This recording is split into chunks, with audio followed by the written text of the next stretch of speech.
Movie की शुरुआत में हम यहाँ पर सूजी को देखते हैं जो कि एक बुके लेकर खड़ी हुई थी एंड यहाँ पर उसे उस बुके को किसी घर पर डिलीवर करना था और वो डिलीवरी का एड्रेस जो होता है वो कोई और नहीं बल्कि उसका घर ही होता है। तो वो खुश हो जाती है ये सोचकर कि उसके मॉम डैड उसे ये बुके एज अ सरप्राइज देना चाहते हैं। यहाँ पर दूसरा हम एक एजेंट को देखते हैं जो कि अपने बॉस को बता रही होती है कि फाइनली हमें वो लड़की मिल गई है जिसे आप 15 ईयर से ढूंढने की कोशिश कर रहे थे। वो अभी भी उस जैसी ही दिखती है, हमें खाली डीएनए टेस्ट करवाने होंगे और यहाँ पर सारी इन्फॉर्मेशन उसके पास अवेलेबल है।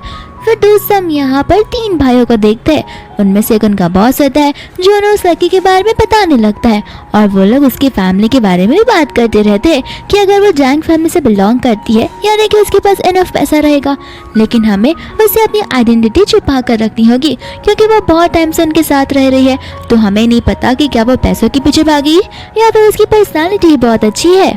फिर यहाँ पर हम देखते हैं सूजी को जो खुशी खुशी अपने घर पहुँच गई होती है, लेकिन यहाँ पर वो अपने मॉम डैड को डेजी नाम की लड़की के साथ देखती है जहाँ पर उसकी मॉम डेजी को हैप्पी बर्थडे कह रही थी। तो फिर यहाँ पर डेजी उसकी बेटी सूजी के बारे में बात करने लगती है और उसकी मॉम यहाँ पर कहने लगती है कि वो तो हमारी रियल बेटी भी नहीं है, तुम ही हमारी रियल बेटी हो, तो उसकी चिंता बिल्कुल मत करो, हम उसे गाँव भेज देंगे। और यहाँ पर सूजी उनकी बातें सुनते ही रह जा रही थी, लेकिन फिर डेजी एकदम भोला बनने की कोशिश करती है और कहती कि लेकिन ऐसा क्यों, वो तो बहुत समय से आपके साथ रहती आ रही है, उसे बुरा लग जाएगा। तो वो कहने लगती है इसमें हम क्या करें, गलती उसकी है और बहुत जल्दी मिस्टर लू यहाँ पर शादी का रिश्ता लेकर आने वाले हैं, तो हम एक श्योर करेंगे कि उनकी शादी तुम्हारे साथ ही हो। फिर यहाँ पर सूजी आ जाती है तो फिर उसकी मम्मा से थप्पड़ लगा देती है और उससे हाथ से बुके लेकर कहने लगती है कि तुम्हारी हिम्मत कैसी हुई मेरे और मेरी बेटी डेजी के बीच में आने की। यहाँ पर वो कहने लगती लेकिन मैं भी तो आपकी बेटी हूँ, इतने सालों से आपने हमें पाला पोसा है। तो फिर उसके डैडी यहाँ पर कहने लगते कि नहीं, तुम हमारी रियल बेटी नहीं हो, हमारी रियल बेटी तो डेजी है और आज हमें ये चीज़ पता चल गई है क्योंकि वो खुद खोजते हुए हमें यहाँ पर आई है। तो फिर उसके बाद वो कहने लगते कि हाँ, तभी मैं सोचूं कि मैं इतनी हार्ड वर्किंग कैसी हूँ, आप लोग बहुत ज़्यादा रूड हो लेकिन मैं कितनी काइंड हार्टेड हूँ। अब मुझे समझ में आ रहा है कि हम दोनों के ब्लड क्यों नहीं मैच करते। यहाँ पर उसकी मॉम उस पर चिल्लाए जा रही थी, तो दूसरा यहाँ पर उसके डैड उसे माफ़ी मांगने लगते हैं और उसे अपना क्रेडिट कार्ड देते हुए कहते हैं कि मेरी सेविंग्स है। लेकिन यहाँ पर उसकी मॉम उनका कार्ड ले लेती है और कहती है कि कोई ज़रूरत नहीं है इसे कोई पैसे देने की, ये किसी पैसे देने की हकदार ही नहीं है, ये हमारी जो प्रोटेक्शन है वो डिजर्व ही नहीं करती है और हमारा प्यार भी। ये लड़की तो मुझे बहुत पहले से नहीं पसंद थी, ये हमारा फ्यूचर में जरूर नाक कटवा कर रहेगी। फिर यहाँ पर डेजी उठती है और कहने लगती है कि प्लीज आप सूजी को ऐसा मत बोलिए, वो भी तो मेरी बहन जैसी ही है ना। डेजी यहाँ पर उसे कहने लगती है कि तुम कोई बात टेंशन मत लो, तुम हमेशा के लिए मेरी फ्रेंड ही रहोगी। सूजी यहाँ पर उसे कह देती है कि अच्छा तो तुम इस बात पर जा रही हो, हम इतने सालों से फ्रेंड्स हैं और तुम आज जाके ये बात बता रही हो कि मैं अडॉप्टेड हूँ और तुम रियल डॉटर हो। फिर यहाँ पर वो उसके पास आती है तो फिर सूजी उसे धक्का मार देती है, लेकिन डेजी जानबूझकर नीचे गिरती है तो उसकी मॉम सूजी पर चिल्लाने लगती है और डेजी उसकी मॉम्स को नाम बोलती है और कहती है कोई बात नहीं, धक्का गलती से लग गया होगा। सूजी बोलती कि अच्छा तो तुम्हें लगता है मैं गलतियाँ भी कर सकती हूँ, और यहाँ पर सूजी डेजी को पानी के अंदर ही गिरा देती है। यहाँ पर उसकी मॉम उसे चिल्लाने लगती है और किसी को मदद के लिए बुलाती है। सूजी कहने लगती है कि ओह मैं तो भूल ही गई कि तुम्हें स्विमिंग करना ही नहीं आता, क्यों ना तुम्हारी मॉम जाकर तुम्हें बचाए। और तो यहाँ पर सूजी उसकी मॉम को भी धक्का मार देती है स्विमिंग पूल के अंदर। उसकी मॉम को यहाँ पर बहुत गुस्सा आता है तो वो सूजी को कहते हैं कि अभी अपने रूम में जाओ, अपनी चीजें पैक करो और यहाँ से निकल जाओ, मेरे घर की एक भी चीजों को छूने की कोशिश मत करना। सूजी कहती है छूने की, मैं तो उन्हें आंख उठाकर देखूंगी भी नहीं। और यहाँ पर वो बुक और सारी चीजें पानी में फेंक कर चली जाती है, जहाँ पर उसकी मॉम को तो बहुत गुस्सा आ जाता है, लेकिन डेजी यहाँ पर भोले बनने का नाटक अभी भी किए ही जा रही थी। इसके बाद में हम यहाँ पर मॉम को और डेजी को देखते हैं, जहाँ पर उसकी मॉम कह रही होती है कि अब तुम हमें वापस मिल चुकी हो तो टेंशन मत लेना, सूजी तुम्हारा कुछ नहीं बिगाड़ पाएगी। डेजी कहते हैं कि हाँ मॉम, इतने टाइम बाद मुझे अपनी रिच लाइफ वापस मिली है तो मैं इस मौके को कैसे खो दूं।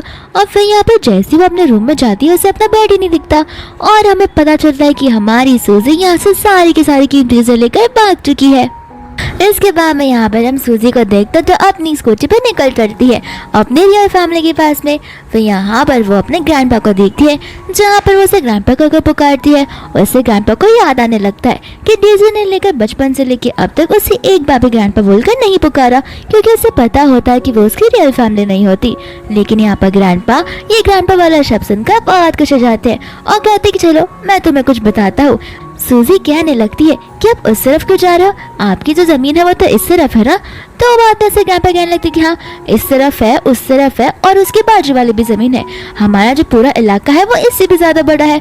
यहाँ पर सूजी को कुछ समझ नहीं आता, तो फिर वो कहने लगते कि मैं विलन विला का बहुत बड़ा मालिक हूँ। तो फिर ये बात सूजी को यकीन नहीं होता, क्योंकि विलन विला हमारे चाइना का सबसे रिचेस्ट वाला इंसान होता है। इतने में वहाँ पर उसके तीनों भाई आ जाते हैं, लीन, लियो और लू। जहाँ पर वो लोग कहने लगते हैं कि तुम्हें ग्रैंडपा की बात पर भरोसा नहीं करना चाहिए, क्योंकि ग्रैंडपा को एमनेशिया है, वो अक्सर चीजें भूल जाया करते हैं और आते आते वो बहुत सारी चीजें भूल भी देते हैं जो हकीकत में सच नहीं होती है। फिर यहाँ पर उसके तीनों भाइयों से इंट्रोड्यूस करवाने लगते हैं, लेकिन खुद ब खुद सूजी उससे अपने नाम से इंट्रोड्यूस करवा देती है और कहती है कि लीन मेरा सबसे बड़ा भाई जो कंस्ट्रक्शन साइट में काम करता है, और लियो मेरा दूसरा भाई जो कि एक प्रोफेसर है, और तोलू जो मेरा तीसरा भाई है जो यहाँ पर खेतों में काम करता है। तो फिर यहाँ पर वो लोग उसकी हाँ में हाँ मिला देते हैं, हालांकि उनकी आइडेंटिटी बिल्कुल अलग होती है। इसके बाद में ग्रैंडपा कहते हैं कि लंच का टाइम हो गया, हमें जाकर खाना खाना चाहिए। फिर यहाँ पर सभी लोग एक साथ मिलकर खाना खाने लगते हैं। यहाँ पर जब वो लोग लंच करने बैठते हैं तो फिर सूजी यहाँ पर टेबल पर बैठे हुए बहुत इमोशनल हो जाती है और मन में सोचने लगती है जब मैं जैंग फैमिली के यहाँ पर थी तो वो लोग मेरे लिए खाना भी नहीं बना लेते और एक्सपेक्ट करते थे कि मैं सारे घर के काम करूँ और मैं भूखी मर जाती थी, लेकिन यहाँ पर इनकी फैमिली कितनी अच्छी है।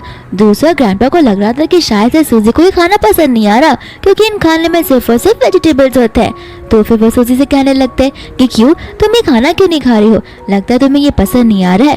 तो लीन बोलने लगता है कि देखो बहन हमारे पास बस यही खाना है, और रही बात मीट की तो वो हम अफोर्ड नहीं कर सकते, हमें इन खानों में ही अपना काम चलाना पड़ता है। और यहाँ पर बाद में न जाने क्यों सूजी उठकर चली जाती है। यहाँ पर ग्रैंडपा कहने लगते हैं कि मैंने कहा था ना नाटक करने की कोई जरूरत नहीं है, देखा वो बेचारी डर के मारे यहाँ से भाग गई। लीन और लियो कहने लगते कि अच्छी बात है, लगता है वो जैंग फैमिली के साथ रह रहकर पैसों वाली हो गई है, तो फिर उसे इस गरीबों वाली जिंदगी पता ही नहीं है, उसे फैमिली से ज्यादा पैसों की फिक्र है, हमें ऐसी बहन बिल्कुल नहीं चाहिए। लेकिन इतने ही टाइम में सूजी बहुत सारे सामानों के साथ वापस आ जाती है और यहाँ पे वह जैंग फैमिली से जो कुछ भी उठाकर लाई होती है वह सारी चीजें अपने भाइयों को दे देती है और कहती है कि तुम ये सब खा सकते हो, मैं अपनी फैमिली से ये सारी चीजें उठाकर लाई हूँ और मैं स्वीट पोटैटो खाती हूँ क्योंकि मुझे स्वीट पोटैटो बहुत पसंद है। और जैसे वो स्वीट पोटैटो खाती है उसे उसका टेस्ट बहुत पसंद आता है। लीन यहाँ पर सोच रहा होता है कि ये बहुत हाई फाई फैमिली में पली बड़ी है, तो उसे हार्डशिप के बारे में कुछ पता ही नहीं होगा। लेकिन यहाँ पर सूजी के दिमाग में एक आइडिया आता है कि मैं स्वीट पोटैटो से स्टॉल ओपन कर सकती हूँ, जिससे मैं पैसे कमा सकती हूँ और अपने घर वालों की हेल्प कर सकती हूँ। तो फिर यहाँ पर वह सारे के सारे स्वीट पोटैटोज ग्रैंडपा से मांगने लगती है। दूसरा लीन, लियो और लू आपस में बात कर रहे होते हैं और कहने लगते हैं कि जैसे तुम्हारे असिस्टेंट ने इसे डिस्क्राइब किया था ये तो बिल्कुल अलग है, ये तो बहुत ज्यादा डिफरेंट है, डीजे से तो बहुत ही अलग है। लेकिन यहाँ पर वो लोग 5 साल पहले की बात करने लगते हैं और कहते हैं कि हमने सुना था कि वो प्रेग्नेंट हो गई थी और तो उसने एक बच्चे को जन्म दिया था। यहाँ पर लीन से मुंह बंद रखने के लिए कहता है, लेकिन यहाँ पर सूजी आकर उनकी बातें सुन लेते हैं और कहते हैं कि कोई बात नहीं, मैं समझ सकती हूँ और ये बात सच है कि 5 साल पहले मैंने एक बच्चे को जन्म तो दिया था, लेकिन वो इस दुनिया में नहीं रहा और ऐसे कॉन्सिक्वेंसेस आ गए थे जिस वजह से मुझे उस सिचुएशन के थ्रू डील करना पड़ रहा था। यहाँ पर लीना लिया कहने लगा कि तुम टेंशन मत लो, हम तुम्हारे भाई हैं, हम बहुत अच्छे से काम करेंगे ताकि इन फ्यूचर तुम्हें किसी चीज की भी कमी ना हो। जिससे हम यहाँ पर चांद को देखते हैं जिसका मम्मी को कॉल आ जाता है और चांद के साथ साथ एक 5 साल का बच्चा भी होता है। यहाँ पर चांद की मम्मा उसे बोल रही होती है कि अभी के अभी घर आओ, मुझे तुम्हारी एंगेजमेंट फिक्स करनी है।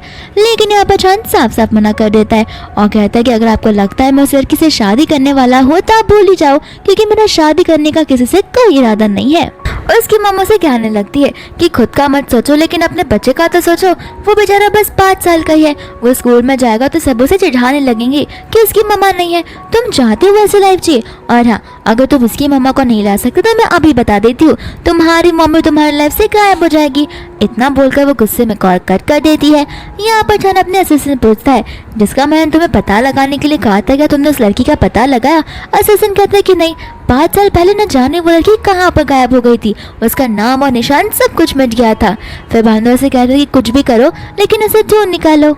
इसके बाद में हम यहाँ पर दूसरा देखते हैं सूजी को जो वेट कर रही होती है कि कोई तो कस्टमर आएगा उसके स्वीट पोटैटोस खरीदने के लिए, लेकिन यहाँ पर कोई नहीं आता। तो सूजी कहती है कि लगता है मुझे अपनी पावर्स को यूज करना ही होगा। एंड यहाँ पर वो पैसे और मनी वाला सॉन्ग गाने लगती है और डांस करने लगती है। तभी उसके सामने से छान आ जाता है और यहाँ पर छान बाद में सूजी को अपने आप से इंट्रोड्यूस करवाने लगता है कि मेरे पास इतने गाड़ी है, बंगले है, पैसे है और मैं क्या काम करता हूँ। साथ साथ वो अपने बेटे को भी इंट्रोड्यूस करने के लिए बोलता है और उसका बेटा अपनी तारीफ किए जा रहा था। तो फिर यहाँ पर सूजी हंसने लगती है। छान कहता है कि अब तुम्हारी पारी।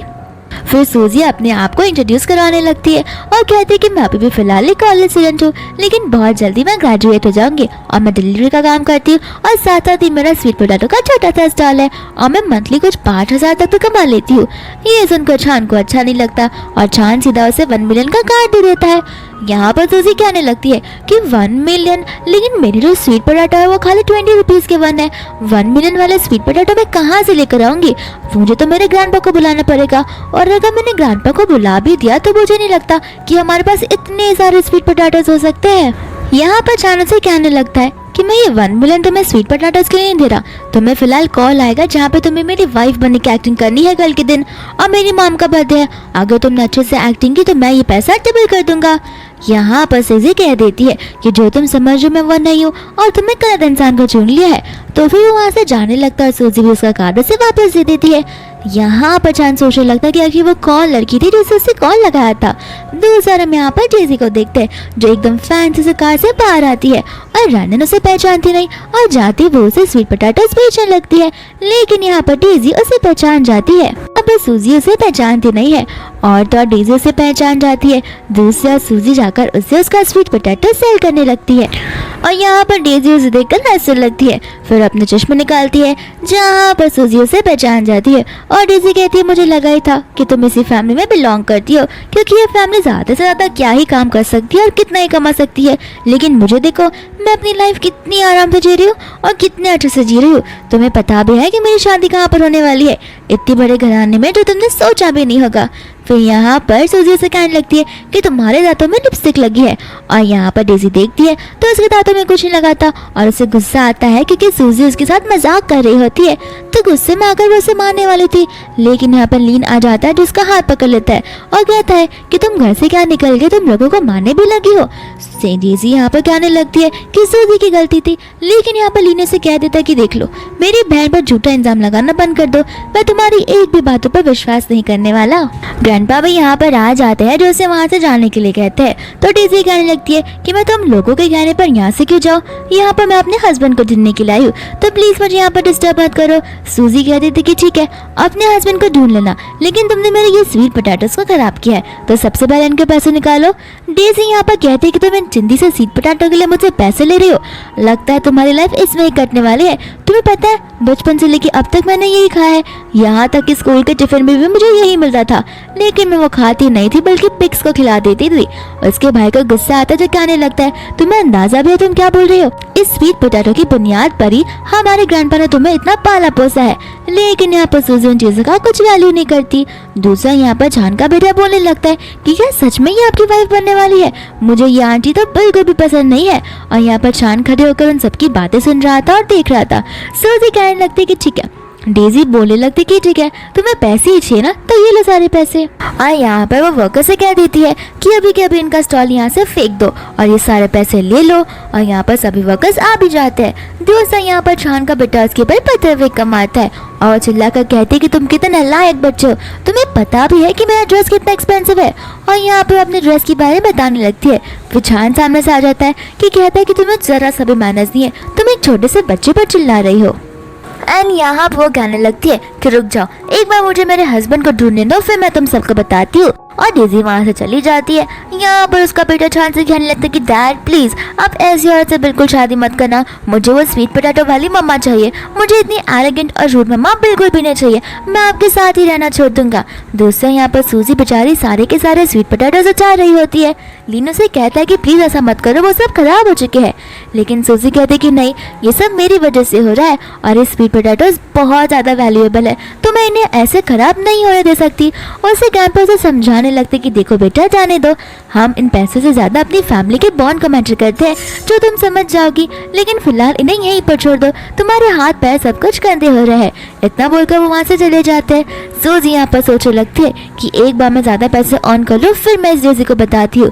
यहाँ पर वो बाद में छान से पूछने लगती है कि कुछ समय पहले तुमने वो वाइफ वाली बात कही थी जिसके बदले तुम 1 मिलियन दे रहे थे, तो क्या वो डील अभी भी काम करने वाली है? तो फिर छान यहाँ पर उसे हाँ बोल देता है। दूसरा यहाँ पर ग्रैंडपा और लीन को खेतों में काम करते हुए देखते हैं, जहाँ पर उनकी वो एजेंट वाली असिस्टेंट आ जाती है और उनके लिए बहुत सारे गिफ्ट लाई होती है और कहती है कि आप यहाँ पर क्यों काम कर रहे हो, आप तो नाटक बंद कर सकते हो।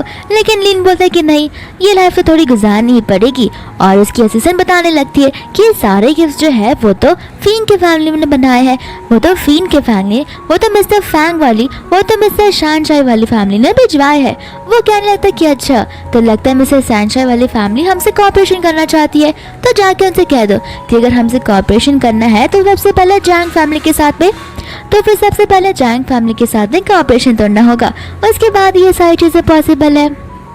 दूसरा यहाँ पर गुस्से में आकर डेजी घर पर बैठी होती है और उसकी मॉम से पूछती है कि आखिर तुम इतनी क्यों नाराज हो। डेजी उसे बताने लगती है वो सारी बातें जो उसके साथ वहाँ पर हुई और कहती है कि वहाँ पर तो मैं अपने हस्बैंड को ढूंढने गई थी, लेकिन वहाँ पर ये सारे लोग आ गए जिन्होंने मेरा दिन खराब कर दिया और मेरे हस्बैंड ने मुझे एक बार भी मुझसे मिलने के लिए कॉल नहीं किया। तो उसकी मॉम कहने लगती है कि तुम टेंशन मत लो, ज़रूर वो किसी काम में बिजी होगा क्योंकि आए दिन वो यहाँ वहाँ जाता रहता है और वो बहुत बिजी है। लेकिन तुम टेंशन मत लो कि कल उसकी मॉम का बर्थडे है जहाँ पर हम भी जाने वाले हैं, तो हो सकता है कि कल सभी के सामने उसकी मॉम तुम्हारी और उसकी एंगेजमेंट साथ ही साथ शादी की बात कर ले। ये बात सुनकर डेजी बहुत खुश हो जाती है। साथ साथ में यहाँ पर उसकी मॉम कहने लगती है कि तुम्हें वॉरियर ग्रुप तो पता ही होगा। डेजी यहाँ पर वॉरियर ग्रुप का नाम सुनकर सरप्राइज हो जाती है क्योंकि वॉरियर ग्रुप तो उसके हस्बैंड के ग्रुप से भी टॉप 1 पोजीशन पर आता है और जैंग फैमिली तो उसके आसपास घूम भी नहीं सकती। और उसकी मॉम कहने लगती है कि हाँ, वो वॉरियर ग्रुप के जो प्रेसिडेंट है वो वहाँ पर आने वाले हैं, तो मैं सोची कि कल मैं उनसे मिलूं और मैं उनसे बातचीत करना शुरू कर दूं ताकि हमें उनके साथ कोऑपरेशन करने का मौका मिले। और अगर ऐसा हुआ तो हमारी कंपनी भी धीरे धीरे टॉप 3 या क्या पता टॉप 6 पर तो कम से कम आ ही सकती है। इसके बाद में हम यहाँ पर सूजी को देखते हैं जो कि ग्राउंड में से गड्ढा खोद रही थी और उसमें से उसका फेमस वाला वाइन निकाल रही होती है जो कि बहुत प्रीशियस वाइन होता है। और वो सोचने लगती है कि अगर ये तोहफा किसी को भी मिल जाए तो वो इंसान बहुत ही खुश हो जाएगा क्योंकि ये बहुत ही ज़्यादा वैल्यूएबल चीज़ है। दूसरा वो लूको को लगा कर कह देती है कि आज शाम को मैं एक पार्ट टाइम जॉब पर जा रही हूँ, तो फिर ग्रैंडपा से कह देना कि मेरे बदले वो उस जॉब पर चले जाए और माफ़ी भी मांग लेना। एंड यहाँ पर सूजी बाद में वेट कर रही होती है चांद का और वो सोचने लगती है कि अभी तक ये आया नहीं, कैसे मुझे उल्लू बना है। लेकिन यहाँ पर सूजी के सामने कार आ रही थी तो फिर सूजी हट जाती है, तो फिर वो कार वापस से उसके पीछे चली जाती है। फिर सूजी वापस से आती है तो वो कार तो उसका पीछे करना छोड़ ही नहीं रही थी और ये चीज़ देखकर सूजी को इरिटेट होने लगता है। तो फिर यहाँ पर वो ड्राइवर अपना कार शीशा करता और वो ड्राइवर कोई और नहीं बल्कि चानी होता है। वो कहता है कि हम जा नहीं सकते क्योंकि तुम्हारे यहाँ वहाँ भागने के चक्कर में मेरी कार खराब हो चुकी है। और यहाँ पर उसका बेटा कहने लगता है कि वाह ये स्कूटी कितनी प्यारी है। तो फिर बाद में सूजी कहने लगती है कि है ना, ये मेरी स्कूटी है तो हम इस पर जा सकते हैं। छान कहते हैं कि तुम मेरे बेटे को लेके जाओ, तब तक मैं तुम्हारे पीछे आता हूँ। फिर यहाँ पर उसका बेटा ये भी कहने लगता है कि मुझे आपके साथ इस इलेक्ट्रिकल स्कूटी पर बैठकर बहुत अच्छा लगा, मैं आज तक कभी इस पर नहीं बैठा हूँ, हम जाते टाइम भी इसी स्कूटी से जाएंगे। तो फिर यहाँ पर वो उसे हाँ कह देती है। जैसे उस होटल रूम के अंदर आती है वो बहुत सरप्राइज हो जाती है और एक से पूछती है कि क्या नॉर्मली तुम्हारी ग्रैंडमा इतने बड़े होटल में अपना बर्थडे सेलिब्रेट करती है। ए भी कहता है कि हाँ, मेरा बर्थडे भी यहीं पर सेलिब्रेट होता है। यहाँ पर सूजी सोचने लगती है कि ये लड़का तो एक मामूली से कॉन्ट्रैक्टर मुझे लगा था, आखिर एक कॉन्ट्रैक्टर इतना कैसे कमा सकता है। तो वो एबी से पूछते कि मुझे लगता है कि तुम्हारे डैड पैसा यहाँ कमा करते। एबी बोलता है कि हाँ, डैड तो वो काम करते ही है और उन्होंने मुझे ये चीज़ बोलने से किसी को भी मना किया है, लेकिन ये सीक्रेट सिर्फ और सिर्फ मैं आपको बता रहा हूँ। इसके बाद में यहाँ से एबी भाग जाता है और वो सीधा वाइन की ग्लास को उठाने वाला था, लेकिन सूजी उसे मना करती और कहती कि बड़ों की चीज़ है तुम इसे टच नहीं कर सकते। फिर यहाँ पर वो उसे पानी पीने के लिए देती है। दूसरा हम यहाँ पर देखते हैं डेजी को और उसकी मम्मा को, जहाँ पर डेजी कहने लगती है कि ये तो बहुत बड़ा होटल है, मैं इतनी शानदार होटल में पहली बार आई हूँ। उसकी मामा से कहने लगती कि पहली बार आई हो, कोई बात नहीं, अब से ये होटल तुम्हारा भी हो सकता है, तुम टेंशन मत लो, आज तुम्हारी शादी शाहजहां ग्रुप के साथ ना अनाउंस हो जाएगी। उसके बाद में तुम इन सारी चीज़ों की मालकिन बन जाओगी और साथ साथ में वॉरियर ग्रुप भी यहाँ पर आने वाला है जहाँ पे हम उनके साथ प्रोजेक्ट्स की बातें करेंगे और अपना रिश्ता बनाने की कोशिश करेंगे। फिर तो तुम देख लेना कि हम कैसे टॉप 1 पे नहीं आते। और ये सारी बातें सुनकर डेजी खुश हो जाती है और ये सारी बातें सुनकर डेजी खुश हो जाती है। लेकिन यहाँ पर वो देख लेती है सूजी को एंड यहाँ पर वो चली जाती है सूजी से बात करने के लिए और पूछने लगती है कि आखिर तुम यहाँ पर क्या कर रही हो। डेजी की मॉम सूजी को देखकर यहाँ पर बहुत गुस्से में आ जाती है और कहती है कि तुम्हारी यहाँ पर आने की हिम्मत कैसे हुई। कल एक तो तुमने मेरी बेटी को इतना बुली किया है और आज अपना मुंह उठाकर यहाँ पर आ गई। तो फिर सूजी कहने लगती है कि जाने दो मॉम, क्या पता यहाँ पर ही वेट्रेस का काम करना ही हो। सूजी यहाँ पर हंसते हुए कहती है कि मुझे यहाँ पर एक पार्टी में बुलाया गया है।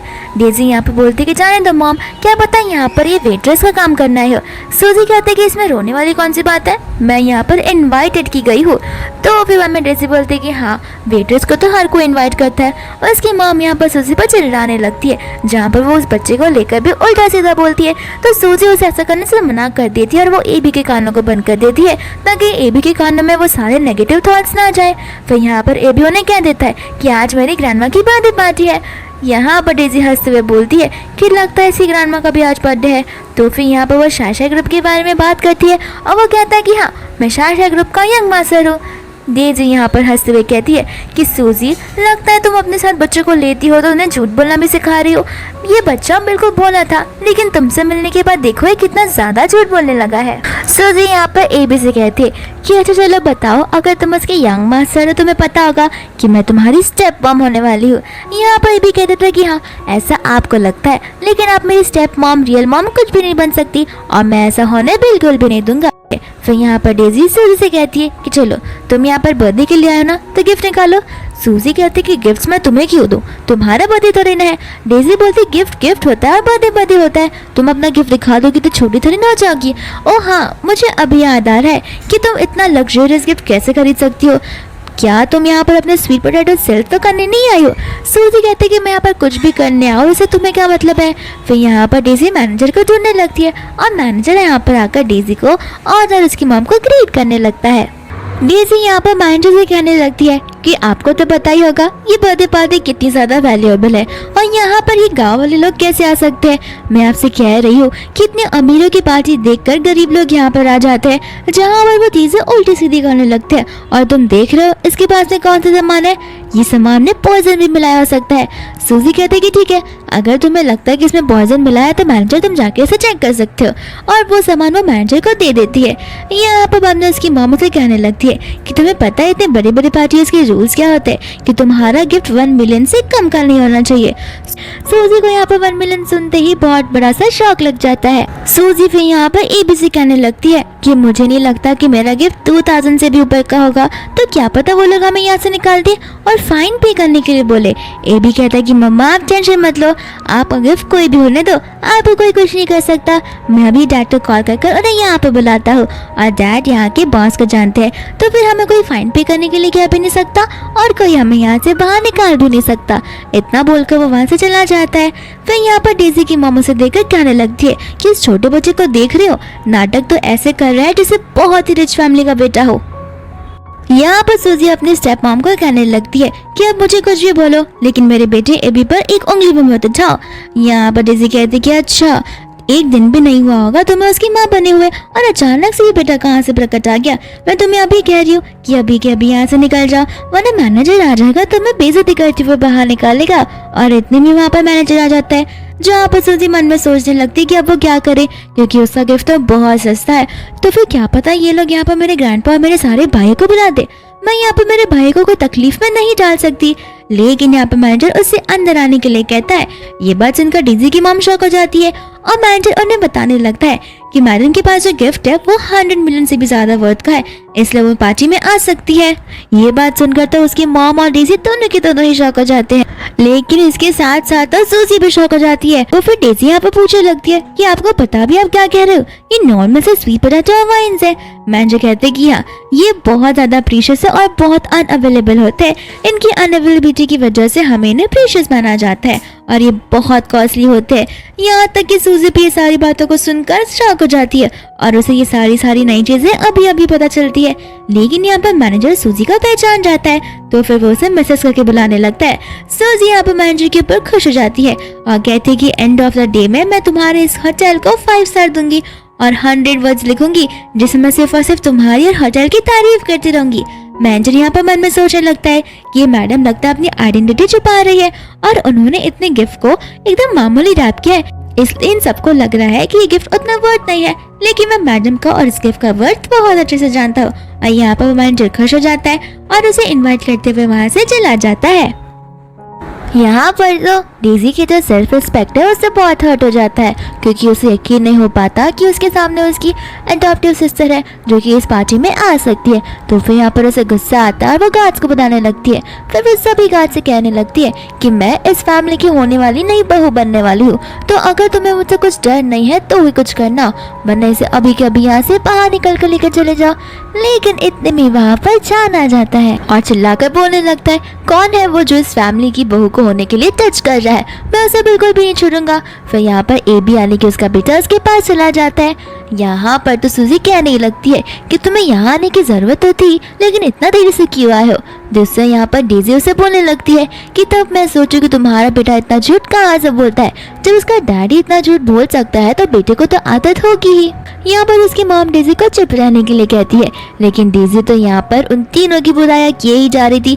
उसकी मॉम बहुत कोशिश करती है उसे चुप कराने की और कहती कि प्लीज गलती मत करो, तुम्हें लाइफ टाइम इसके बारे में भुगतना पड़ सकता है। लेकिन डेजी यहाँ पर कहने लगती कि मॉम आप मुझे इस बार नहीं रोक सकती, मुझे इस बार के खिलाफ क्या नहीं होगा, वरना हर टाइम ये मुझ पर राज चलाते रहेंगे। और यहाँ पर वो गार्ड्स को उन्हें ले जाने के लिए कहती है। उसकी मॉम को गुस्सा आता है क्योंकि वो उसकी बात सुन नहीं रही थी। तो फिर यहाँ पर उसकी मॉम उसे थप्पड़ लगा देती है और यहाँ पर उसकी मम्मा कहते कि तुम्हारे सामने जो कर रहा है वो तुम्हारा होने वाला फियांसे है। ये बात सुनकर तो डेजी भी शॉक हो जाती है और सूजी भी। सूजी कहती है कि तुम शायशा ग्रुप के प्रेसिडेंट हो, और वो उससे कहता है कि हाँ मैंने आधे ये कहा लेकिन तुम्हें यकीन नहीं हुआ। फिर यहाँ पर वो उससे माफी मांगने लगती है और उसकी मॉम कहती है कि मुझे माफ कर देना, एक्चुअली इसे तुम्हें देखा नहीं था, इस वजह से तुम्हें पहचान नहीं पाई। फिर डेजी यहाँ पर चांद से माफी मांगती है, लेकिन चांद कहता है कि मुझसे क्या माफी मांग रही हो, अगर माफी मांगनी है तो मेरी वाइफ से मांगो। लेकिन डेजी कहते कि नहीं, वो तुम्हारी वाइफ हो ही नहीं सकती क्योंकि मैं तुम्हारी फियांसी हूँ। यहाँ पर अचानक से बहस नहीं करता और डेजी अपने बच्चे को लेके वहाँ से चला जाता है। एंड यहाँ पर बाप ने उसे लेकर स्टेज पे चला जाता है, जहाँ पर वह सभी के सामने अनाउंसमेंट कर रहा है कि मेरी शायशा फैमिली और मिस्टर जैन की फैमिली, आपसे हमारे बीच में कोई कोलैबोरेशन प्रोजेक्ट कुछ भी नहीं होने वाला। जो रिलेशन था कंपनी के रिगार्डिंग वो अभी के अभी मैं यहाँ पर खत्म कर रहा हूँ। और रही बात मेरी फियांसे की, तो मेरे बाजू में जो प्यार से सूजी करी है वही मेरी फियांसे है और वो मेरी फ्यूचर वाइफ होने वाली है। यहाँ पर सूजी उसे कहने लगती है कि ये तो हमारी डील में बात हुई नहीं थी, मैं यहाँ से जा रही हूँ। तो फिर चांद बोलता है ठीक है चली जाना, लेकिन 10 टाइम्स में पेनल्टी पे करनी पड़ेगी। और यहाँ पर सूजी को रुकना पड़ता है। फिर सूजी सभी को अपने आप से इंट्रोड्यूस करवाने लगती है। डेजी यहाँ पर अपनी मम्मा से कहती है कि हमें कुछ तो करना होगा, वरना यहाँ पर सचमुच वो उसके साथ शादी कर लेगा। लेकिन इसकी मम्मा कहती है कि अब हम कुछ नहीं कर सकते, अगर हमने यहाँ पर ज्यादा कुछ बोला तो फिर यहाँ पर वो हम पर और चिल्ला उठेगा और तुम्हें पता नहीं है वो हमें बैंक करप्ट भी कर सकता है। लेकिन यहाँ पर चांद की मम्मा आ जाती जो कहती कि बिल्कुल नहीं, मैं ये शादी करवाने वाली थी जांग फैमिली की बेटी से, तो ये जांग फैमिली की बेटी नहीं है, इसलिए मैं उसे अपनी बहू रिकॉग्नाइज नहीं कर सकती। तो फिर यहाँ पर चांद उन्हें बताने लगता है कि मॉम आप जानती नहीं हो, ये जांग फैमिली की ही डॉटर हुआ करती थी। फिर यहाँ पर बाद में डेजी की मम्मा वहाँ पर बताने लगती है कि हाँ लेकिन वो मेरी अडॉप्टिव डॉटर है, जो ये डेजी है वो मेरी रियल डॉटर है, ये हमें बाद में पता चली है। तो फिर चांद कहते था कि बिल्कुल सही कहा, लेकिन जब हमारा एग्रीमेंट हुआ था तब तुम्हारी डॉटर कोई और नहीं बल्कि सूजी थी, तो फिर कॉन्ट्रैक्ट के मुताबिक सूजी तुम्हारी डॉटर थी, इसलिए हमें सूजी के साथ ही शादी आगे बढ़ानी होगी। लेकिन यहाँ पर वो कहने लगते लेकिन मेरी रियल बेटी तो डेजी है। तो उसकी मॉम कहती कि तुम टेंशन मत लो, मैं तुम्हारे लिए लड़कर रहूंगी और मैं ये हक डेजी को दिलवा कर ही रहूंगी। और यहाँ पर वो कहने लगती है कि न जाने ये लड़की कौन सी फैमिली से बिलोंग करती है, हमारी फैमिली में सिर्फ हाई और प्रेस्टिजियस लोग ही आते हैं, लेकिन ये लड़की तो यहाँ पर ट्रबल करने के लिए है। तो फिर यहाँ पर ये भी बोलने लगता है कि मम्मा ने कोई भी ट्रबल नहीं पहुंचाया, उल्टा मम्मा तो आपके लिए बहुत अच्छा गिफ्ट लेकर आई है। यहाँ पर वरना सूजी बोलने लगती कि बच्चा ही अपने खुद के पैर पर कुल्हाड़ी मार रहा है, मैं अपने मामूल से गिफ्ट इसे दूंगी तो सबके सामने मेरी बेइज्जती हो जाएंगी। तो फिर यहाँ पर चांद उसे उस गिफ्ट को लाने के लिए कहता है। वो कहती कि जरूर, मैंने बहुत गिन चुन कर उस गिफ्ट को लाया है, जहाँ पर वो अपना थैली में भरा हुआ गिफ्ट ला देती है। लेकिन यहाँ पर चांद की मम्मा उसी गिफ्ट को फेंक देती है और तब चांद उन्हें कहता है कि आप ऐसा कैसे कर सकती हो। फिर बाकी के सभी लोग जो होते हैं वो तो सूजी का मजाक उड़ाने लगते हैं कि लगता है ये बहुत पुअर फैमिली से बिलोंग करती है। डेजी यहाँ पर बोलने लगती है कि मैंने तो पहले ही कहा था इसे यहाँ पर बुलाकर कोई फायदा नहीं है, क्योंकि ये कुछ ज्यादा ही पुअर फैमिली से बिलोंग करती है। और तो मैडम मैंने आपके लिए बहुत अच्छा गिफ्ट लाया, मैं चाहती हूँ कि मेरी मदर इन लॉ ये गिफ्ट को देखकर बहुत खुश आए। फिर यहाँ पर वो अपना शानदार गिफ्ट लाती है जो कि विंटेज टाइप का एक नेकलेस होता है। और यहाँ पर वो उसके बारे में बताने लगती है। चान की मम्मा तो उस नेकलेस को देखकर बहुत इम्प्रेस हो जाती है और सभी के सभी लोग उस नेकलेस की तारीफ भी करने लगते हैं। चान की मम्मा तो उस नेकलेस को देखकर कहने लगती है कि इस नेकलेस को तो मैं कई टाइम से ढूंढ रही हूँ, लेकिन ये मुझे कहीं पर भी मिल नहीं रहा था, बट फाइनली मेरे हाथ इन नेकलेस पर लग चुके हैं, तो मुझे नेकलेस देने के लिए बहुत बहुत शुक्रिया। तो उसकी मॉम कहने लगती कि बस ये नेकलेस ही नहीं, हमने आपके लिए 80 मिलियन के कॉर्पोरेशन को भी हैंडल किया है, तो फिर आपका असिस्टेंट वो सारी चीजें लेकर आता ही होगा। एंड इतने में वहाँ पर चान की मम्मा का असिस्टेंट आ जाता है, जहाँ पर वो थैली में पड़े उन क्रॉप्स को और वाइन्स को देखने लगता है और कहता है कि कौन है वो जिन्होंने इन सारी चीजों को यहाँ पर ऐसे ही पसार दिया है, ये इतनी कीमती चीजें किसी को पता भी है। इसके बाद में यहाँ पर हम डेजी के डैड को भी आते हुए देखते हैं, जो कि इन सारे सामान को देखकर शॉक हो जाते हैं और कहने लगते कि इतनी प्रीशियस चीजें और वो भी इतनी सारी, ये सारा का सारा सामान 100 मिलियन से भी ज्यादा ऊपर का है। और यहाँ पर वो वाइन को देखकर तो शॉक ही हो जाते हैं और कहने लगते हैं गाइसन डायनेस्टी से लेके अब तक इस वाइन की बोतल बस 10 ही बची थी, मुझे लगता है कि वो इन 10 बोतलों में से एक है और इस वाइन को मिलना बहुत ही ज्यादा मुश्किल है, और अगर ये चीज किसी के पास भी होती है तो ये खाली ये अकेली चीज ही 1 बिलियन के ऊपर कॉस्ट करती है और वो इंसान बहुत लकी माना जाता है। यहाँ पर चान बाद में सूजी को देखने लगता है और पूछता है कि तुम्हें इन सारी चीजों का वर्थ नहीं पता था। यहाँ पर सूजी कहने लगती है कि मुझे पता नहीं था, क्योंकि मैं तो ये अपने घर से लेकर आई हूँ और मेरे घर वाले इतनी इम्पोर्टेंट चीज रखेंगे, मुझे ये चीज का भी अंदाजा नहीं था। फिर यहाँ पर उसकी मम्मा इन सारी चीजों को ध्यान से देखने लगती है और कहती है कि ये सारी की सारी चीजें मुझे देखी देखी से लग रही है, और उसे धीरे धीरे वो सील से याद आने लगता है कि ये सारी चीजें तो मेरे घर पर ही थी और मैंने ये सारी चीजें तो है वो भिजवाई थी वॉरियर ग्रुप कॉर्पोरेशन में, तो फिर ये सारी चीजें तुम्हारे पास कैसे आई। और यहाँ पर वो उस पर चोरी का इल्जाम लगाने लगती है, लेकिन सूजी साफ साफ कह देती है कि मैंने कोई चोरी नहीं की है, ये सारी चीजें मैं अपने घर से लेकर आई हूँ। लेकिन यहाँ पर उसकी मैडम यानी कि चान की मम्मा अपने डिसीजन पर ही रहती है कि मैंने कह दिया ना कि मेरे घर का सामान है, मैं आके मेरे घर के सामान और दिए हुए गिफ्ट्स को कभी भी नहीं भूल पाती। दोस्तों हम यहाँ पर से ग्रैंडपा लीन और उनके असिस्टेंट को देखते हैं जो आपस में सूजी को लेकर बात कर रहे होते हैं। यहाँ पर ग्रैंडपा कह रहे थे कि हमें जल्द ही उसे अपने रियल आइडेंटिटी के बारे में बता देना चाहिए, क्योंकि मुझे लगता है वो बेचारी बहुत भोली है और काइंड हार्टेड है, ना कि वो डेजी की तरह है जो खाली पैसों पर जीती हो। लीन कहता है कि मैं सोच रहा था कि थोड़ी और देर हम उसे नोटिस करके देखते हैं, क्योंकि लोग कब बदल जाए हमें कुछ पता ही नहीं चल सकता। दूसरा यहाँ पर उसकी एजेंट यानी कि असिस्टेंट को मैसेज आ सकता है और वो बोलने लगती है कि सूजी एक पैलेस वाले होटल में है जहाँ पर एक इवेंट चल रहा है और उसे वहाँ पर बुली किया जा रहा है। लीन को कुछ समझ नहीं आता तो उसकी असिस्टेंट बताने लगती है कि उसे बुली करने वाला कोई और नहीं बल्कि जैंग फैमिली और शाई फैमिली ही है। यहाँ पर लीन को गुस्सा आ जाता है, जहाँ पर वो सभी उस पैलेस की ओर निकल पड़ते हैं। एंड यहाँ पर चान की मम्मा सभी के सामने कह देती है कि इस लड़की को मैं अपनी बहू बनाने से रिजेक्ट कर रही हूँ, क्योंकि इसने सारे सामान मेरे ही घर से चोरी किए और वापस आकर मुझे गिफ्ट दे रही है। ऐसी लड़की को मैं अपने घर की बहू कभी भी नहीं बना सकती। और सबके सामने मैं अनाउंसमेंट करती हूँ कि मेरी बेटी चान की शादी होकर रहेगी तो सिर्फ और सिर्फ डेजी से ही। और यहाँ पर डेजी कहने लगती कि मॉम आप टेंशन मत लीजिए, मैं चान का और उसके बेटे का अच्छे से ख्याल रखूंगी।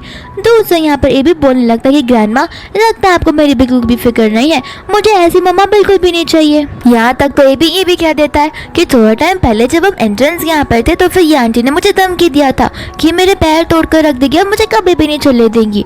फिर डेजी कहती कि वो तो मैं मजाक में कह रही थी और वो भी सूजी को।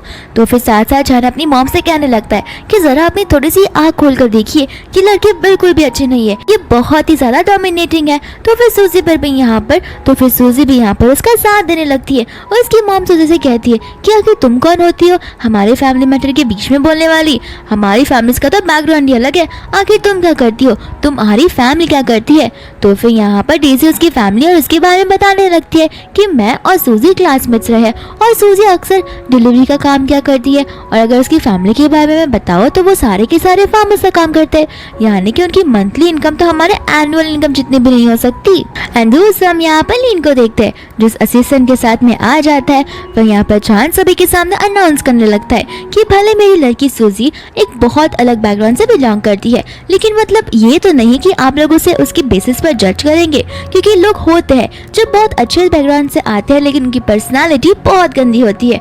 आप डेजी का एग्जाम्पल लेकर देख सकते हैं, लेकिन कुछ लोग ऐसे भी होते हैं जो बहुत लो बैकग्राउंड से आते हैं लेकिन उनकी पर्सनालिटी बहुत अच्छी होती है। डेजी को यहाँ पर गुस्सा आ जाता है और वो सभी के सामने बताने लगती है कि अच्छा तुम्हें लगता है इसकी पर्सनालिटी बहुत अच्छी है, तो मैं तुम्हें अच्छे से बता देना चाहती हूँ कि जब भी स्कूल में थी तभी प्रेग्नेंट हो चुकी थी और इससे एक बच्चे को जन्म दिया था जो अब इस दुनिया में बिल्कुल भी नहीं है। ये बात सुनकर तो छान भी शॉक हो जाता है, साथ उसकी मम्मा भी। तो फिर यहाँ पर सूजी भी अग्री कर देती है। फिर बाद में सभी लोग सूजी के बारे में बुरी बुरी बातें करने लगते हैं कि लगता है इसकी फैमिली वाले लोग भी ऐसे ही होंगे, इस वजह से इसके पास कुछ मैनर्स नहीं होंगे, ऐसी लड़की को तो हमें घर पर भी रखना नहीं चाहिए। और गिफ्ट भी तो देखो कितना चुराया हुआ लाई है और इतने कॉन्फिडेंट के साथ में बातें कर रहे हैं। फिर सभी लोग उसे वहाँ से जाने के लिए कहते हैं। साथ साथ यहाँ पर डेजी और उसकी मम्मा भी शुरू हो जाती है, लेकिन इतने में ही लीन वहाँ पर आ जाता है जो कहने लगता है कौन है वो जो मेरी बहन को यहाँ से निकालने की कोशिश कर रहा है और उसे इतना बुली कर रहा है। लीन यहाँ पर सूजी से कहने लगता है कि तुम यहाँ पर अपने इन-लॉ से मिलने के लिए आई हो और तो अपनी एंगेजमेंट फिक्स कर रही हो और तुमने हमें बताया भी नहीं। अगर तुम हमें बताती तो तुम हमें ना थोड़ी ना कहते। लेकिन यहाँ पर चान की मॉम कहने लगती है कि तुम्हारी बहन तो बस सपने देख रही है, तुम्हारा बैकग्राउंड, तुम्हारी बहन की काम और उसकी प्राइवेट लाइफ की वजह से मुझे नहीं लगता कि वो हमारे घर की बहू बन सकती है।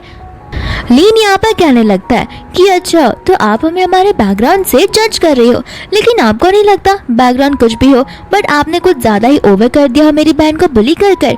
फिर यहाँ पर डेजी कहने लगते है कि देख लो लीन, तुम इतने सालों से मेरे भाई रहे हो, इसलिए मैं तुम्हें बस वार्निंग दे रही हूँ कि तुम यहाँ पर शाह फैमिली को नहीं जानते, उनका बैकग्राउंड क्या है। वो चाहे तो तुम्हारे फार्म सारी चीजें चुटकियों में खरीद सकते हैं और तुम्हें इस चाइना से भी गायब कर सकते हैं। यहाँ पर सूजी डेजी को ही चुप रहने के लिए कहती है और बोलने लगती है कि तुम तो रहने दो, मेरी फैमिली ने तुम्हारे लिए इतना सब कुछ किया लेकिन आज तक तुमने उन्हें कोई रिस्पेक्ट नहीं दिया है और तुम उन्हें नीचा दिखाती आई हो, मैं ये चीज बिल्कुल भी नहीं सहूंगी। फिर यहाँ पर उसकी मॉम भी उसे सुनाने लगती है और उनके पैसे के बारे में बोलने लगती है। तो फिर लीन कहता है कि ठीक है क्यों ना हम बेट लगाए, यहाँ पर हम गिफ्ट का कंपैरिजन करेंगे और अगर तुम्हारा गिफ्ट अच्छा हुआ तो तुम इस घर की बहू बन जाना, लेकिन अगर मेरा गिफ्ट अच्छा रहा तो सूजी इस घर की बहू बनकर रहेगी। तो फिर डेजी भी कहते थे कि हाँ अगर तुम्हारा गिफ्ट अच्छा नहीं निकला तो फिर तुम्हें डॉग्स की तरह बाग करना होगा और नी डाल कर माफी मांगना होगा। फिर यहाँ पर सूजी लीन से कहती है कि प्लीज ऐसी बैट मत लगाओ जहाँ पर हम हार जाए, लेकिन लीन कहता है कि तुम मुझ पर भरोसा रखो। फिर वो तालियां बजाता है जहाँ पर उसके गार्ड्स जो उसके असिस्टेंट के रूप में होते हैं वो लोग सारे के सारे गिफ्ट्स दिखाने लगते हैं। यहाँ पर चान की मॉम को वो गिफ्ट्स देखकर कुछ समझ में नहीं आता, जहाँ पर डेजी की मम्मा कहने लगती है कि ये सारे टूटे फूटे गिफ्ट्स का तुम्हें कंस्ट्रक्शन साइट से मिले हैं। इस बॉल को देखो, लगता है कि ये पूरा का पूरा टूट चुका है, और इस ब्रश को देखो, ऐसा लगता है कि तुमने किसी मेड से मांगकर टॉयलेट ब्रश ला दिया हो। फिर यहाँ पर सभी लोग हंसने लगते हैं। सूजी यहाँ पर अपने भाई से कहती है कि ये सारी बातें सच तो नहीं है ना, और उसका भाई से कहता है कि मैं वापस कह रहा हूँ तुम बस यहाँ पर चुपचाप खड़ी रहो और तमाशा देखो और मजे करो। फिर यहाँ पर चान उसे कह देता है कि तुम्हें नहीं लगता कि तुम्हारी बेइज्जती होने वाली है, तो क्यों ना ये सारा मामला मैं हैंडल करूं। लेकिन यहाँ पर लीन चान से कहता है कि कोई बात नहीं, मैं इन सारे मामलों को हैंडल कर सकता हूँ। यहाँ पर चान की मॉम कहने लगती है तो गिफ्ट्स आ गए, अब मेरा डिसीजन पक्का हो गया कि मेरी घर की बहू सिर्फ और सिर्फ डेजी ही बनकर रहेगी। फिर यहाँ पर डेजी उन्हें याद दिलाने लगती है कि आप सभी को डॉग जैसे बाग कर माफी मांगनी होगी। लेकिन यहाँ पर अचानक से वो जो बॉल है उसमें से लाइट आने लगती है। फिर बाद में डेजी का डैड उस बॉल को देखने लगता है और कहता है कि ये तो फोनिक्स का क्राउन है। यहाँ पर किसी को भी इस बात पर यकीन नहीं होता। अब वो लोग कहने लगते हैं कि एक मामूली से कंस्ट्रक्शन वर्कर के पास में फोनिक्स का बॉल कहाँ से आ सकता है, हो सकता है कि ये फेक हो। लेकिन यहाँ पर सूजी उन्हें कहने लगती है कि क्यों, अब सच्चाई सामने आ गई तो आप लोग इसे फेक बोल रहे हो। मेरे भाई के ऊपर झूठा इल्जाम लगाना बंद कर दो और बैट के मुकाबले आप लोगों को नील डाउन करके डॉग्स की तरह भाग कर माफी मांगनी होगी। फिर यहाँ पर उसका डैड उस बॉल को देखने लगता है और इन सब चीजों को बताने लगता है। लेकिन यहाँ पर उसकी वाइफ बोलने लगती है कि तुम हमारे साइड हो या फिर उसके साइड हो, और डैड यहाँ पर कहने लगते हैं कि हमारा जो है वो वर्थ 80 मिलियन का है और ये तो बस 30 मिलियन का है, तो आखिर हम ही जीते ना। फिर यहाँ पर वो आ जाता है एबी, जो कि उन सबको धक्का मार के कहने लगता है कि मैं तुम्हें हमारी फैमिली का मेंबर बिल्कुल होने नहीं दे सकता। और एबी जब उन्हें धक्का मारता है तो वो बॉल नीचे गिर जाता है और टूटने पर वहाँ पर से एक पर्ल निकलता है, और उस पर्ल को देखकर तो सभी लोग शॉक हो जाते हैं क्योंकि वो रेयर फोनिक्स पर्ल होता है।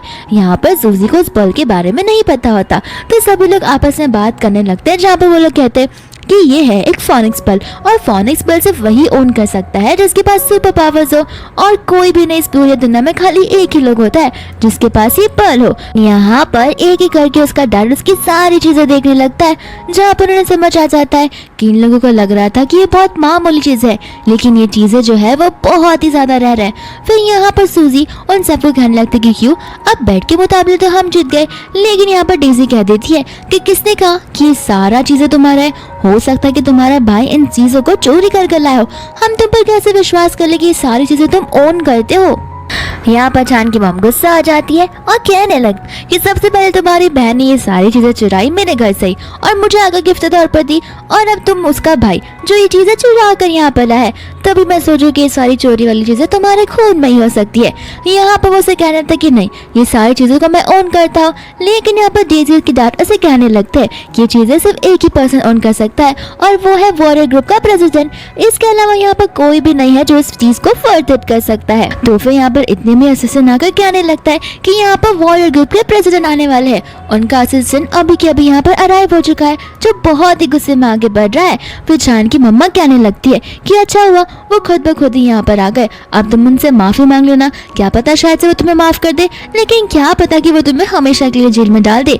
सूजी यहाँ पर डर जाती है और कहने लगती है कि प्लीज मेरे भाई को बीच में लाने की कोई जरूरत नहीं है, ये सारी बेड की चीजें मेरी वजह से शुरू हुई थी, तो मैं उनसे माफी मांगूंगी, मेरे भाई को इन सब चीजों से दूर रखो। यहाँ पर लीन सोचने लगता है कि मेरी बहन कितनी दिमाग वाली है। यहाँ पर जी आ जाता है जो कि लीन का असिस्टेंट ही होता है, और यहाँ पर वो बड़े गुस्से में आता है कि कौन है वो जो मेरे प्रेसिडेंट को बुली करने की कोशिश कर रहा है। फिर यहाँ पर डेजी उसे सब कुछ बताने लगती है, तो लीन गुस्से में आकर उन सबको वहां से निकलने के लिए कहता है, लेकिन लीन यहाँ पर उसे रोकता है। तो फिर डेजी की मम्मा कहने लगती कि देखो तो नाटक तो ऐसे कर रहा है जैसे वो मिस्टर लीन की बातें सुनने वाला है, और यहाँ पर लीन उस पर चिल्ला उठता है और कहता है कि तुम्हारी हिम्मत कैसे हुई मेरे बॉस के साथ ऐसा बात करने की। सूजी को कुछ समझ नहीं आता, तो फिर सूजी कहते कि भैया ये आपको बॉस का क्यों बुला रहा है। फिर यहाँ पर लीन अपने असिस्टेंट से कहने लगता है कि तुम्हें पता है कुछ समय पहले हमारे बीच में बेट लगी थी कि ये चीजें महंगी होंगी या उनकी चीजें महंगी होंगी, एंड यहाँ पर हम बेट जीत गए, लेकिन बेट के मुकाबले जो हार रहा है उसे नील डाउन कर माफी मांगनी पड़ेगी, लेकिन फिलहाल इनमें से कोई नील डाउन कर ही नहीं रहा है। तो फिर यहाँ पर जी जबरदस्ती उसकी बेटी, उसके डैड और उसकी मॉम को नील डाउन करवाने लगता है और उन्हें माफी मांगने के लिए कहता है। लेकिन इसके कुछ ही देर बाद यहाँ पर जान की मॉम के हेड में बहुत ज्यादा पेन होने लगता है, तो फिर वो पार्टी वहीं के वहीं खत्म हो जाती है। इसके बाद में वो सभी लोग घर पे चले जाते हैं। दूसरा यहाँ पर हम देखते हैं डेजी को जो कि चान के घर पर होती है, एंड यहाँ पर एबी उसे कहने लगता है कि मुझे भूख लगी है, तो फिर वो कहते हैं कि रुको मैं तुम्हारे लिए स्वीट्स लेकर आती हूँ, लेकिन एबी कहता है कि नहीं मुझे स्वीट पोटैटोस खाने हैं, कोई स्वीट नहीं, एंड यहाँ पर वो रोने लगता है। तो फिर यहाँ पर डेजी उसे एक मेडिसिन देती है और कहते हैं कि चलो अब हम जा सकते हैं। इसके बाद में वो लोग यहाँ पर सूजी के स्टॉल पर पहुंच जाते हैं, जहाँ पर सूजी अपने तीसरे भाई का यूज कर रही थी, उसके हैंडसम फेस की वजह से बहुत सारी लड़कियां आ रही थी जो स्वीट पोटैटोस लेकर जा रही थी। इतने में ही एबी वहाँ पर आ जाता है जो उसे स्वीट पोटैटोस मांगने लगता है, और यहाँ पर तो सूजी और तो डेजी के बीच में झगड़ा होने लगता है। डेजी कहते हैं कि भले मैं उनके घर पर फिलहाल रह ही रही हूँ, लेकिन बहुत जल्द मैं उसकी वाइफ बन जाऊंगी। सूजी कहती है कि ठीक है तुम्हें जो करना है तुम करो, लेकिन प्लीज मेरी लाइफ को शांति से छोड़ दो। पर यहाँ पर वो एबी को स्वीट पोटैटो दे देती है, और कुछ टाइम बाद एबी के पूरे बॉडी में पेन होने लगता है, एंड यहाँ पर बाद में डेजी सूजी पर चिल्लाने लगती है कि आखिर तुमने एबी को ऐसा क्या खिला दिया कि उसकी पूरी बॉडी ही पेन कर रही है। एंड यहाँ से बाद में वो गुस्से में चली जाती है। दूसरा यहाँ पर सूजी शॉप पर होती है, तो तीनों भाई आकर उसे कंसोल करने लगते हैं, और सूजी कहती है कि मुझे बस बुरा लग रहा है, अगर मेरा बेटा भी आज जिंदा होता तो ठीक एबी की उम्र का होता और मैं उसके साथ कितना एंजॉय करती। फिर दूसरा वो घर पर होती है जहाँ पर वो जॉब ढूंढ रही थी, एंड यहाँ पर लीन उसका जॉब लगवा देता है खुद की कंपनी में। फिर यहाँ पर वो तो मैनेजर को कॉल करके भी बता देता है, लेकिन यहाँ पर मैनेजर मिया को देख लेता है जो कि एकदम हाई फाइव कपड़े पहन कर आई हुई होती है, तो उसे लगता है कि मिस्टर लीन की जो बहन होगी वो भी उनकी तरह हाई फाई होगी, और वो मिया को उसकी बहन समझ लेता है, तो फिर वो मिया को स्पेशल ट्रीटमेंट देने लगता है, लेकिन वो दूसरी वाली सूजी के सामने बहुत बुरी तरीके से बिहेव करता है। यहाँ से सूजी जा रही होती है तो फिर लिफ्ट में उसे छान मिल जाता है, और छान उसे पूछने लगता है कि आखिर तुमने मुझे ब्लॉक करके क्यों रखा है।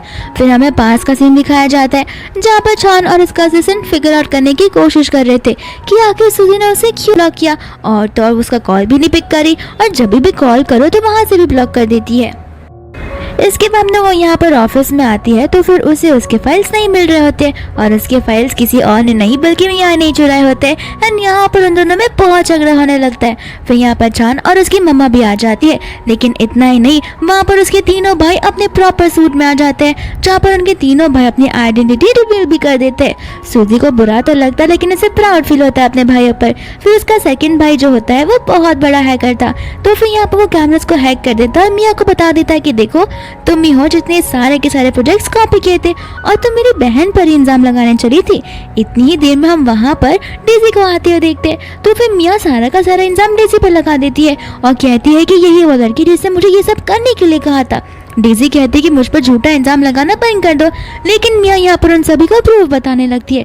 फिर चान की मॉम को डेजी के ऊपर बहुत गुस्सा आता है, लेकिन डेजी कहने लगती है ये बच्चा तो मेरा ही है। यहाँ पर तो उसे समझ नहीं आ रहा होता कि डेजी आकर एबी को अपना बेटा क्यों बोल रही है। फिर बाद में चान उसे सब कुछ बताने लगता है। सूजी यहाँ पर कहने लगती कि उस दिन उस होटल में डेजी नहीं बल्कि मैं थी। फिर एक एक कर वो उसे सारी बातें बताने लगती है। यहाँ पर लीन को गुस्सा आ जाता है, वो गार्ड्स को बुलाकर डेजी को वहीं के वहीं से बाहर निकलवा देता है। फिर बाद में वो कहता है कि हम एक डीएनए रिजल्ट का टेस्ट करवा सकते हैं, लेकिन चान से कहता है कि वो तो होता रहेगा, बट मुझे सूजी की कही हुई बातों पर पूरा भरोसा है। इसके बाद में यहाँ पर वो नील डाउन कर उससे माफ़ी मांगता है, साथ साथ में वो उसे प्रपोज भी कर देता है। यहाँ तक कि उसकी मॉम भी इस बात को लेकर राजी हो जाती है एंड यहाँ पर सूजी उसे हाँ बोल देती है। फिर उसके सभी भाई और सभी लोग उन दोनों के लिए बहुत खुश होते हैं। फिर इसी सीन के साथ ये मूवी यहीं पर खत्म हो जाती है।